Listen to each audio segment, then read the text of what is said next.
बिस्मिल्लाहिर्रहमानिर्रहीम। अस्सलाम वालेकुम डियर स्टूडेंट्स, मैं हूं आपका बायोलॉजी टीचर आसिफ अमान। डियर स्टूडेंट्स, आज हम डिस्कस करने जा रहे हैं lecture number 3 of chapter behaviour, जो कि आपकी बुक में चैप्टर नंबर 19 है।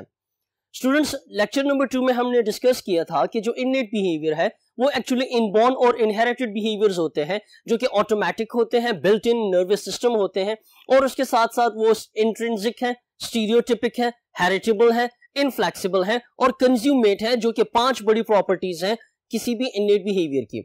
नाउ स्टूडेंट्स, जो इननेट बिहेवियर है उसमें हमने काफी एग्जांपल्स पे बात की, बट आज हम लेक्चर नंबर 3 में डिस्कस करने जा रहे हैं उनकी बेसिक एग्जांपल पे, जो कि आपके एग्जाम पॉइंट ऑफ व्यू से शॉर्ट क्वेश्चन के लिहाज से इंपॉर्टेंट है। So the today's topic is that is a reflex arc, and reflex arc is an example of innate behaviour. Now dear students, जो रिफ्लेक्स आर्क है ये actually 2 लफ्जों का मजमुआ है। जो रिफ्लेक्स है वो आपको शो ये कर रहा है that it denotes reflex actions, और जितने भी रिफ्लेक्स एक्शंस हैं उनको स्पाइनल कॉर्ड कंट्रोल करता है, एंड दे आर इनवॉलंटरी, हमारी मर्जी की इसमें जरूरत नहीं आती। उसी तरह अगर हम आर्क की बात करेंगे, सो आर्क आपको शो कर रहा है एक रास्ता जिसके जरिए रिफ्लेक्स एक्शन परफॉर्म होता है। सो इस लेक्चर में हम डिस्कस करेंगे कि रिफ्लेक्स आर्क होता क्या है और इसके कौन कौन से स्टेप्स हैं जो कि आपके जानने के लिए जरूरी है। So dear students, first of all, What is a reflex arc? Reflex arc actually आपके पास एक सिंपल बेसिक यूनिट है इननेट बिहेवियर का। सो इसका मतलब ये हुआ कि जितने भी इननेट बिहेवियर्स हैं उनका जो बेसिक यूनिट है, बेसिक इकाई जो है, वो आपके पास रिफ्लेक्स आर्क है और रिफ्लेक्स एक्शंस है, क्योंकि रिफ्लेक्स एक्शंस इनवॉलंटरी होते हैं और ये ट्रांसफर होते हैं from parents to offsprings. Dear students, उसके साथ साथ जो हमारे पास रिफ्लेक्स आर्क है, it is involuntary stereotypic response to a stimuli. Involuntary से मुराद हमारी मर्जी के मुताबिक नहीं, और स्टीरियोटाइप जो है वो एक्चुअली आप पढ़ चुके हैं इननेट बिहेवियर की कैरेक्टरिस्टिक्स में। सो जो इननेट बिहेवियर में रिफ्लेक्स आर्क है ये एक्चुअली एक इनवॉलंटरी स्टीरियोटिपिक एक्शन है किसी भी स्टिमुलाई के लिए। उसके साथ साथ डियर स्टूडेंट्स, जो रिफ्लेक्स आर्क है इसको आप डिटरमाइन कैसे करते हैं कि एक्चुअली हमारे पास कुछ न्यूरॉन्स होते हैं जो कि इनहेरिट होते हैं from parents to the offsprings, और ये जो न्यूरॉन्स हैं जो कि रिफ्लेक्स एक्शन को परफॉर्म करते हैं, इनकी तादाद आपके पास 2 भी हो सकती है और तादाद 3 भी हो सकती है, जो कि कॉमनली रिफ्लेक्स एक्शंस या रिफ्लेक्स आर्क्स में पाई जाती है। नाउ स्टूडेंट्स, अगर हम 2 न्यूरॉन्स की बात करते हैं, सो 2 न्यूरॉन्स से मुराद यहां पे क्या होगा? 2 न्यूरॉन्स से मुराद यहां पे होगा sensory neurons and motor neurons. Now students, जो आपका नर्वस कोऑर्डिनेशन का चैप्टर है, उस चैप्टर के अंदर आपने नर्व्स टॉपिक पढ़ा होगा, और उस नर्व्स टॉपिक्स में हमने बात ये की थी कि हमारे पास कुछ मिक्स नर्व्स होती हैं, कुछ सेंसरी नर्व्स होती हैं और कुछ मोटर नर्व्स होती हैं। और होता यह है कि अक्सर जो सेंसरी न्यूरॉन्स हैं या सेंसरी नर्व्स हैं वो डायरेक्टली अटैच होती हैं विद द मोटर न्यूरॉन, और उसमें सोचने की जरूरत नहीं पड़ती क्योंकि बीच में कोई एसोसिएटिव न्यूरॉन्स मौजूद नहीं है। उसके साथ साथ जो 3 न्यूरॉन्स की अगर हम बात करेंगे, सो 3 न्यूरॉन्स से मुराद यहां पे क्या होगा? 3 न्यूरॉन्स से मुराद होगा यहां पे सेंसरी, एसोसिएटिव और साथ में मोटर न्यूरॉन्स, जो कि नॉर्मली हम जानते हैं कि ऐसे ही इंटीग्रेशन आपके पास होती है और नर्वस कोऑर्डिनेशन का मैकेनिज्म यही है। सो डियर स्टूडेंट्स, यहां पे आपको एज एमसीक्यू याद ये रखना है कि रिफ्लेक्स एक्शन जो है उसको परफॉर्म करने के लिए जो आर्क बनता है उसमें 2 न्यूरॉन्स भी आ सकते हैं, जिनमें सेंसरी डायरेक्टली अटैच होगा विद द मोटर न्यूरॉन और कोई एसोसिएटिव न्यूरॉन ब्रेन का या स्पाइनल कॉर्ड का इन्वॉल्व नहीं होगा। जबकि 3 न्यूरॉन्स की हम बात करते हैं, और मोस्ट कॉमनली जितने भी आपके पास रिफ्लेक्स एक्शंस हैं, they are controlled by what? By the spinal cord. और जो स्पाइनल कॉर्ड है उसमें क्या मौजूद होती हैं? उसमें मौजूद होती हैं एसोसिएटिव न्यूरॉन्स। नाउ स्टूडेंट्स, कौन कौन से रिफ्लेक्स एक्शन एक ह्यूमन बॉडी में पाए जा सकते हैं? सो उसकी एग्जांपल्स पे जाते हैं। That is what? स्नीजिंग, छींकना। छींकना हमारी मर्जी के मुताबिक नहीं होता। उसके साथ साथ नी जर्क। नी जर्क से मुराद क्या है कि जो घुटना है, पैर का जो घुटना है, वहां पे हमारे पास एक बोन होती है जिसको हम पैटेला बोलते हैं ना। इस पैटेला से बिल्कुल नीचे लिगामेंट होती है। सो अगर आप लिगामेंट को थोड़ा सा हिट करेंगे, सो उसकी वजह से जो पैर है वो ऑटोमेटिकली ऊपर की तरफ उठता है। इसकी मिसाल ऐसे ही है कि अगर आप जाने अनजाने में फिर रहे हैं और अचानक आपका जो घुटना है वो किसी टेबल के साथ जैसे टच होता है तो आपको पेन तो फील होता है, लेकिन आपका जो पैर है वो ऑटोमेटिकली ऊपर की तरफ मूवमेंट करता है, and that is called as what? Knee jerk, and this is a reflex action which is not under control of our will, और उसके साथ साथ उसके लिए सेंसरी या मोटर न्यूरॉन आपस में कनेक्टेड होंगे, या सेंसरी और मोटर न्यूरॉन्स एसोसिएटिव न्यूरॉन्स के जरिए कनेक्टेड होंगे, और ये जो नी जर्क के लिए जितने भी न्यूरॉन्स हैं ये डेवलप होंगे, इनहेरिट होंगे फ्रॉम पेरेंट्स टू ऑफस्प्रिंग्स, और इनवॉलेंट्री स्टीरियोटिपिक रिस्पॉन्स होगा। उसके साथ साथ स्टूडेंट्स जो कफिंग है, जो खांसी है, वो भी इनवॉलेंट्री है। साथ में ब्लिंकिंग ऑफ आईज, जो आईज को हम ब्लिंक करते हैं, बंद करते हैं और ओपन करते हैं, सो ये भी हमारे कंट्रोल में नहीं होता। उसके साथ साथ ब्लिंकिंग ऑफ आईज के साथ साथ एक दूसरी एग्जांपल याद रखिएगा कि जब आप लाइट में बैठे हैं, किसी रूम में हैं और वहां पे लाइटिंग प्रॉपर है, अचानक से जैसे ही बिजली जाती है सो फुल अंधेरा हो जाता है, कुछ भी नजर नहीं आता, बट आफ्टर 10 to 15 सेकेंड्स आपको कुछ ना कुछ नजर आना शुरू हो जाता है। उसकी वजह यह है कि आईज में जो प्यूपिल है it enlarges in the absence of light. अगर लाइट बहुत कम होती है सो वो इनलार्ज होता है, और अगर लाइट बहुत ज्यादा होती है सो प्यूपिल का साइज क्या हो जाता है? छोटा हो जाता है। सो ये जो प्यूपिल का फैलना और सुकड़ना है ये एक्चुअली क्या है? This is also a reflex action. उसके साथ साथ स्टूडेंट्स जो सिलाइवेशन है, व्हाट इज सिलाइवेशन? मुंह में पानी भर आना। फॉर एग्जाम्पल अभी मैं आप लोगों को कुछ खट्टी चीजों के नाम लूं, इमली का नाम लूं, अचार लूं और साथ में कुछ और खानों के नाम लूंगा, सो 1 मिनट के अंदर अंदर आपके मुंह में पानी आना शुरू हो जाएगा, जो कि आपके कंट्रोल में नहीं है। इसी तरह सलाइवा जो है, थूक का आना भी क्या है? ये भी सलाइवेशन ही कहलाता है, और ये भी हमारे कंट्रोल में नहीं है, and that is what? A reflex action, और इसका जो पाथवे है उसको रिफ्लेक्स आर्क बोल सकते हैं। साथ साथ में डियर स्टूडेंट्स जो मूवमेंट ऑफ डायफ्राम है और उसके साथ साथ जो ब्रीथिंग है। नाउ जो ब्रीथिंग है, एज यू नो कि ब्रीथिंग आपके पास क्या है? वो इनहेलेशन ऑफ गैसेस है और एक्सहेलेशन ऑफ गैसेस है, और इसको कंट्रोल कौन कर रहा होता है? मेड्यूला ऑब्लांगेटा, जो कि एज ए ब्रीथिंग सेंटर और as a inhalation and exhalation centre के तौर पे काम करता है।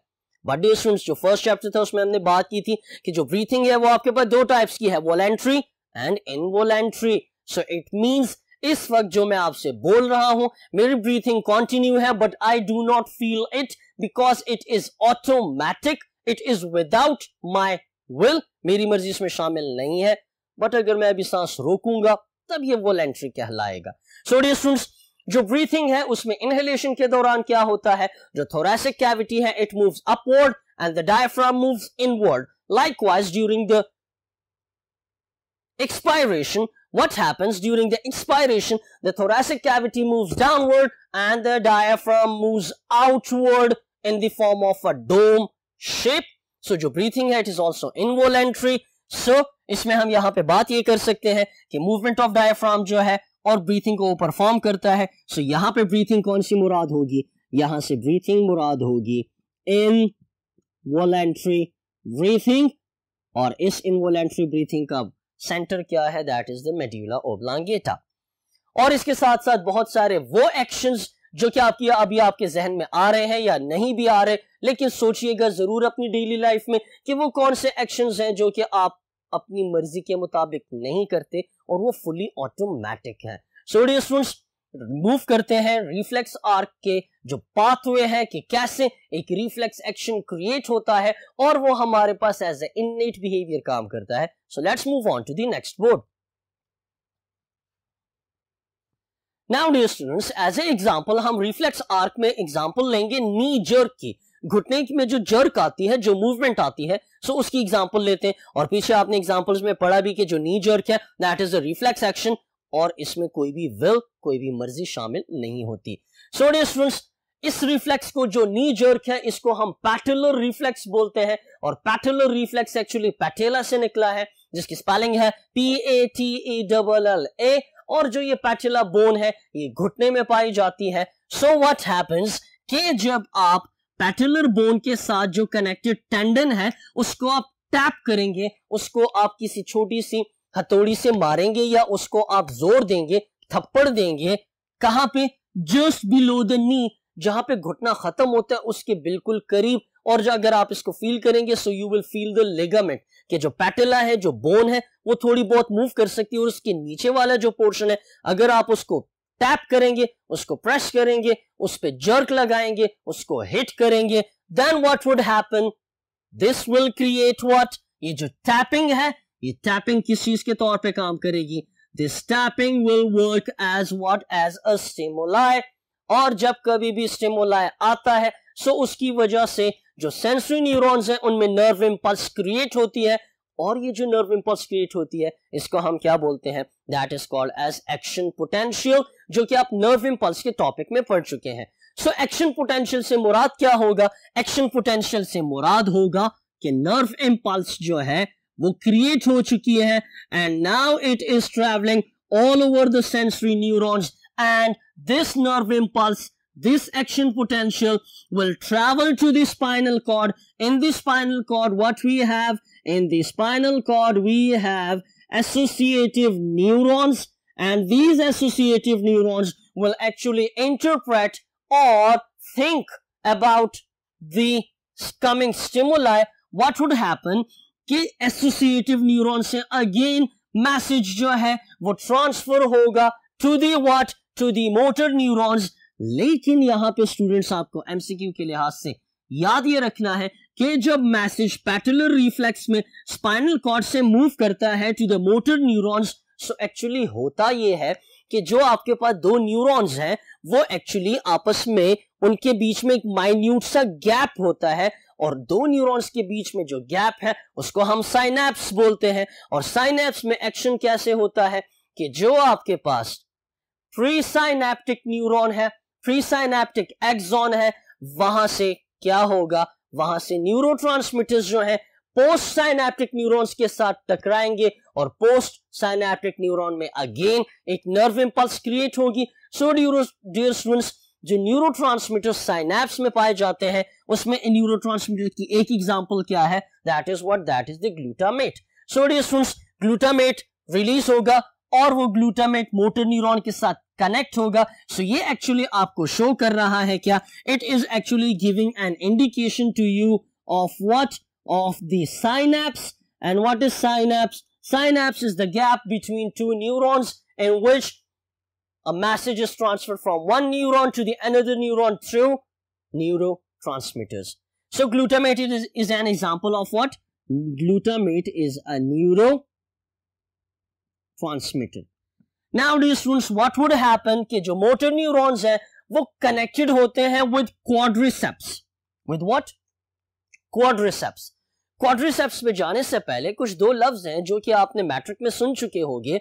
One is called as bicep and the second one is called as tricep, जो कि एंटागोनिस्टिकली फंक्शन करते हैं और हाथ की मूवमेंट में हेल्प करेंगे। इसी तरह जो थाइज हैं वहां पे जो मसल्स पाए जाते हैं they are called as what, quadriceps. So what would happen कि जब आप टैप करोगे पैटेलर टेंडन को, नर्व इंपल्स क्रिएट होगी सेंसरी न्यूरॉन में, वो मैसेज ले जाएगी to the spinal cord, spinal cord से मैसेज जाएगा टू द मोटर न्यूरॉन जिसमें ग्लूटामेट इन्वॉल्व होगा, और जो मोटर न्यूरॉन है वो इफेक्टर के साथ कनेक्टेड होगा। तो इसका मतलब कि जो क्वाड्रिसेप है वो हमारे पास क्या है यहाँ पे, it is an effector. So जैसे ही मसल्स को मैसेज मिलेगा, क्वाड्रिसेप्स क्या है, they are actually the muscles. So जैसे ही मोटर न्यूरॉन से मैसेज क्वाड्रिसेप को मिलेगा, the muscles will contract according to the sliding filament hypothesis, जो कि आप मसल कॉन्ट्रैक्शन में पढ़ चुके हैं।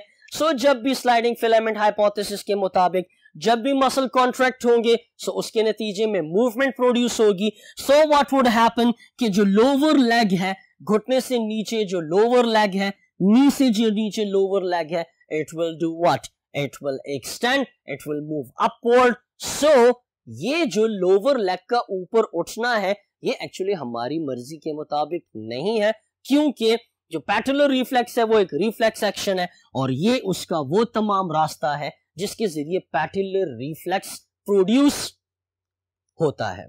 सो डियर स्टूडेंट्स, यहां पे हम इननेट बिहेवियर का इख्तिताम करते हैं और इननेट बिहेवियर में हमने एग्जांपल के तौर पे किस चीज को पढ़ा, रिफ्लेक्स आर्क को पढ़ा। और याद ये रखिएगा एमसीक्यू के लिहाज से that reflex arc is actually the basic unit of what? Of innate behavior. So dear students, let's move on to another behavior, and that is what? That is called as orientation behavior. Orientation means movement, और movement में flying आती है, swimming है, walking है, running है, ये तमाम की तमाम जो movements हैं इनको हम orientation behavior बोलते हैं. जैसे अभी मैं आपसे मुखातिब हूँ, movements हो रही हैं, so इसको हम orientation behavior बोलेंगे. Orientation behavior की डिटेल में क्या कुछ है, इसके लिए हमें जाना पड़ेगा to the next board. So let's move on. Now dear students, what are orientation behaviors? Orientation behaviors are actually the coordinated movements of any part of the body that occur in response to the stimuli. Orientation behavior से मुराद हमारी वो coordinated movements हैं, हमारी वो तरतीब से movements हैं. जैसे अभी मैं आपसे मुखातिब हूं, मैं movement कर रहा हूं now, ये जो movement है ये actually jerky नहीं है. It is a coordinated under my control. So ये जो movements हैं ये मैं क्यों कर रहा हूं? Because stimuli कौन है? आप लोगों को समझाना है. So आप लोगों को समझाने के लिए मैं अपने movements कर रहा हूं. So that is what orientation behavior. Now students, जो orientation behavior है जिसमें हम सिर्फ और सिर्फ movements की बात करते हैं, ये actually दो main types की है. One is called as kinesis and the second one is called as what? That is the taxis. Now students, kinesis क्या है? Kinesis actually हमारे पास वो movement है जो कि define हम उसको करते हैं as the change in speed of movements. As what? As the change in speed of movements. और जो movement की जो speed है उसमें जो change आता है इसको हम orthokinesis बोलते हैं. और orthokinesis या kinesis को समझा मैं ऐसे सकूंगा कि अभी मैं बोर्ड को देख रहा हूं, I am doing my movement, और खुदा न खास्ता मैं कोई बॉम्ब ब्लास्ट की आवाज सुनता हूं या कुछ और तेज कोई भी आपके पास हॉर्न हो सकता है, कुछ भी चेंज आएगा in this recording room. So what would happen? I will just move directly. यहां पे मैं काम करूं और अचानक से मैं मूव करता हूं. क्यों? क्योंकि कोई स्टिमुलाई आया है, कोई शोर आया है, मेरे कानों ने उसको डिटेक्ट किया, मैसेज गया टू द ब्रेन, और मेरी जो मूवमेंट थी वो बहुत ही ऑटोमेटिक थी, अचानक थी. उसकी मूवमेंट में एक्चुअली एक स्पीड में चेंज आई. लेकिन जब मैं मुड़ा तो जरूरी नहीं है कि जो स्टिमुलाई है उसको मैं मालूम कर सकूं, शायद वो मुझे नजर ना आए. इसकी मिसाल ऐसे ही है कि फॉर एग्जांपल आप एक कंडीशन को एज्यूम करें कि आप रास्ते में चल रहे हैं, म्यूजिक सुन रहे हैं, कानों में आपने हैंड्स फ्री दी हुई है, और अचानक से पीछे से कोई गाड़ी का प्रेशर हॉर्न बजाता है, बहुत जोर से हॉर्न बजाता है. सो जैसे वो लाउड आवाज आपको आती है कानों में, यू जंप, और ऐसा होता है. इसकी मिसाल ऐसे भी है कि अगर आप लेट्स सपोज रास्ते में जा रहे हैं, अपने काम से जा रहे हैं, किसी दोस्त ने आपको देख लिया और वो दोस्त पीछे से आपको एक थप्पड़ देता है, so you jump out. Now ये जो जंपिंग है, that is what? That is the change in the movements, जिसको ऑर्थोकाइनेसिस बोलेंगे. और ये ओरिएंटेशन बिहेवियर क्या कहलाएगा? काइनेसिस कहलाएगा. नाउ स्टूडेंट्स, अगर आपका दोस्त आपको पीछे से थप्पड़ देते हो और आप डायरेक्टली मुड़ते हो, सो उसमें चांस ये होता है कि अक्सर ऑटोमेटिकली दूसरे बंदे को भी आप थप्पड़ दे देते हो, या फिर आप जो हो एब्रप्टली जंप मारते हो. सो इस दोनों से, इस एग्जांपल से साबित ये हुआ कि जब थप्पड़ लगा तो जरूरी नहीं है कि आपको वो स्टिमुलाई का सोर्स मिले, क्योंकि उस टाइम आपकी मूवमेंट्स जो हैं वो बहुत एब्रप्ट होती हैं, बहुत अचानक से होती हैं. अगर उसी मूवमेंट को आप बहुत स्लो मोशन में देखेंगे तो आपका हाथ एक डायरेक्शन में जाएगा, आईज दूसरी डायरेक्शन में जाएंगी. सो इस किस्म की मूवमेंट क्या कहलाएगी? That will be called as the taxis. Now students, इसी एग्जांपल को जहन में रखते हुए होगा क्या कि जो रेट ऑफ टर्निंग, जो चेंज इन द मूवमेंट आती है, वो एक्चुअली डायरेक्टली प्रोपोर्शनल है किसके? इंटेंसिटी ऑफ द स्टिमुलाई के. जितना प्रेशर होन तेज होगा उतनी आपकी जंपिंग ज्यादा होगी, जितना थप्पड़ तेज लगेगा उतनी जंपिंग क्या होगी? जो चेंज है वो भी ज्यादा होगी. सो डियर स्टूडेंट्स, इससे साबित ये हुआ कि जो काइनेसिस है ये एक्चुअली क्या है? They are actually non directional movements. मतलब ये वो मूवमेंट्स हैं जो कि नॉन डायरेक्शनल होती है, हैपहैजर्ड होती हैं. क्यों? मैंने आपको ये कहा कि भाई जब आप जंप करते हो और आपको पता नहीं होता, सो उस टाइम अगर कोई आपकी वीडियो बना रहे और उस वीडियो को इंतहाई स्लो मोशन में ले जाए, so what you will see कि आपका हाथ एक डायरेक्शन में, आईज दूसरी डायरेक्शन में, गर्दन तीसरी डायरेक्शन में, पैर चौथी डायरेक्शन में, फुल जो बॉडी मूवमेंट्स होंगी वो कोऑर्डिनेटेड नहीं होंगी। या तो आप स्टिमुलाई से दूर जाओगे या स्टिमुलाई के टुवर्ड्स जाओगे, बट स्टिमुलाई का जो सोर्स है शायद वो ना मिल सके। उसके साथ साथ डियर स्टूडेंट्स, आखिरी बात कि जो काइनेसिस है इसमें जो चेंज आता है आपकी टर्निंग मूवमेंट्स में, वो एक्चुअली इंक्रीज करता है किस चीज की, इम्कानात को, प्रोबेबिलिटी, इम्कान को बढ़ाता है कि आप या तो स्टिमुलस को फाइंड कर लेंगे, लेकिन टैक्सिस काइनेसिस में स्टिमुलाई के सोर्स को मालूम करने की जो प्रोबेबिलिटी है उसकी कोई गारंटी नहीं है, क्योंकि शायद जब आप काइनेसिस कर रहे हो आप अनकोऑर्डिनेटेड या नॉन डायरेक्शनल मूवमेंट कर रहे हो, सो उस दौरान शायद आपको स्टिमुलाई के सोर्स का पता ना चले। इसकी मिसाल मैं ऐसे भी दूंगा कि खुदा ना खास्ता कहीं पे बॉम्ब ब्लास्ट होता है एंड वी जस्ट इमेजिन, अल्लाह ना करे कभी ऐसा हो, सो व्हाट हैपेंस कि अगर दूर कहीं बॉम्ब ब्लास्ट हुआ है और आप उसकी आवाज सुन लेते हैं, यू जंप आउट, आपको कुछ खबर नहीं होती, इंसान को फील नहीं होता कि वो किस डायरेक्शन में मूव करे, क्योंकि उस वक्त उसके रिफ्लेक्स एक्शंस ऑन हुए होते हैं, इनवॉलेंट्री होते हैं। सो जैसे ही वो होश उसको आता है, सो या तो वो टुवर्ड्स द इंसिडेंट जाएगा या फिर उससे दूर भागेगा। सो वो शॉर्ट पीरियड ऑफ टाइम जिसमें आपकी मूवमेंट्स का पता नहीं चलता कि वो किस डायरेक्शन में जा रही हैं, आप हैपहैज़र्ड होते हो, सो इस किस्म की मूवमेंट क्या कहलाती है, that is called as what, kinesis. For example if I say कि ये जो पॉइंट है ये आपके पास है स्टार्ट का पॉइंट, और फॉर एग्जांपल ये जो पॉइंट है that is what, that is the end point, और logically you should move straight from start to the end. So अगर आप स्टार्ट पॉइंट से एंड की तरफ सीधा जा रहे हो, सो ये डायरेक्शनल मूवमेंट होगी। लेकिन अगर कोई स्टिमुलाई आता है और उस स्टिमुलाई की वजह से आपकी मूवमेंट्स नॉन डायरेक्शनल होंगी, कैसे नॉन डायरेक्शनल होंगी कि जो मूवमेंट्स हैं यहां से शुरू होंगी और मुख्तलिफ रास्तों से गुजरते हुए आप आओगे कहां पर, टू द एंड। सो जो ये नॉन डायरेक्शनल मूवमेंट है that is called as what, kinesis. Students, इसके बिल्कुल ऑपोजिट जो डायरेक्शनल मूवमेंट्स हैं उनको हम क्या बोलते हैं, they are called as taxis. And what is mean by taxis? Taxis is actually the movement of whole organism toward the stimuli और अवे फ्रॉम द स्टिमुलाई। जैसे मैं यहां पे आपको ये जुमला पढ़ा रहा हूं और इसके बाद मैं टर्न होता हूं, सो इस टर्निंग में मेरी होल बॉडी जो है वो एक कोऑर्डिनेटेड तरीके से एक डायरेक्शनल मूवमेंट के जरिए आपसे दोबारा मुखातिब होती है और आई कांटेक्ट बराबर होता है। सो इस किस्म की मूवमेंट क्या कहलाएगी, that will be called as what, that will be called as taxis. So आप कह सकते हैं कि जो ये स्ट्रेट मूवमेंट है from start point to the end point तक आप क्यों जाएंगे, क्योंकि वो शायद आपके लिए एक एंड पॉइंट ऐसा हो कि वहां पे जाके आपको कुछ प्राइज मिलेगा, कुछ इनाम मिलेगा या कुछ काम होगा। सो वो प्राइज, वो इनाम, वो काम क्या है, स्टिमुलाई है जिसके टुवर्ड्स आप मूव कर रहे हैं डायरेक्शनली।